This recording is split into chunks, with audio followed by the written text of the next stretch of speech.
Hey, what's going guys? Welcome to our video, and today I decided let's just do a talking video and discuss what is the best camera to buy this 2024.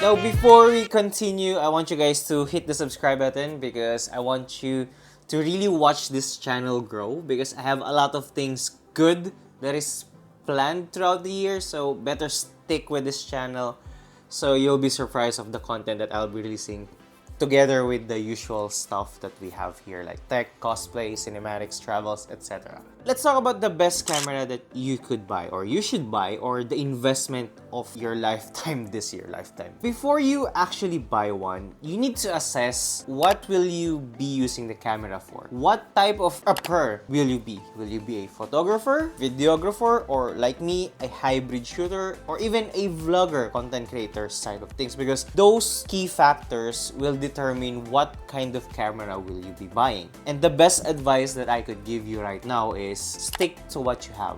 The best camera is the one that you have, and the best camera is the one that you can afford. Now, you are seriously sick on that statement, but here comes some new information that will kind of shed light on that statement. Those statements, while being true, is actually subjective also. Subjective in a sense of which path you have chosen. If you're a photographer, like really starting out and you've just recently bought your camera 2-3 years ago and the camera is like 5 years old, you might want to stick with that and really use it to like really suck all of its potential before upgrading. But if you're a videographer, as much as I want that statement to be true, there will always gonna be new cameras that will have better video functionality than the one that you currently have. Let's start off first with what is the best camera right now if you want to really buy, and that will be the A7S III if you really want into video. But take note that A7S III is a few years old by now. There's probably an A7S IV in the near future where we have more specs than its younger brother. But either way, if you're already using a A64, a Canon R series, and you're doing video, you're pretty much set for the next,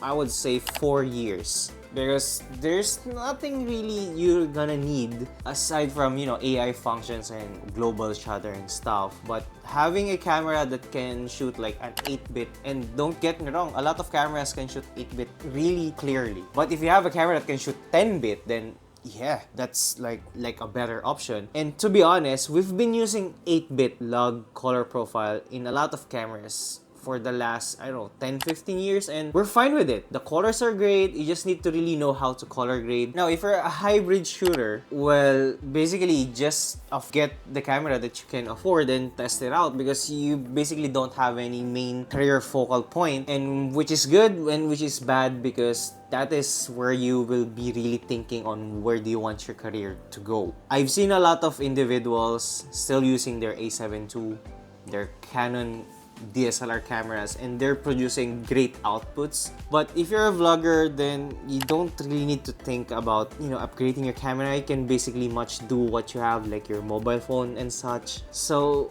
yeah, I would say that if you're going to really upgrade, then upgrade to the budget that you can pay for it. If you want to really have a good investment this year, invest in your lens because sometimes lens makes image much more clearer, cleaner, and better. Not entirely the camera in some aspects. Anyway guys, I hope you learned something from that, and if you do, subscribe, like, comment down below. Let's have a discussion. Anyway guys, I hope to see you guys in my next video. So yeah, bye-bye!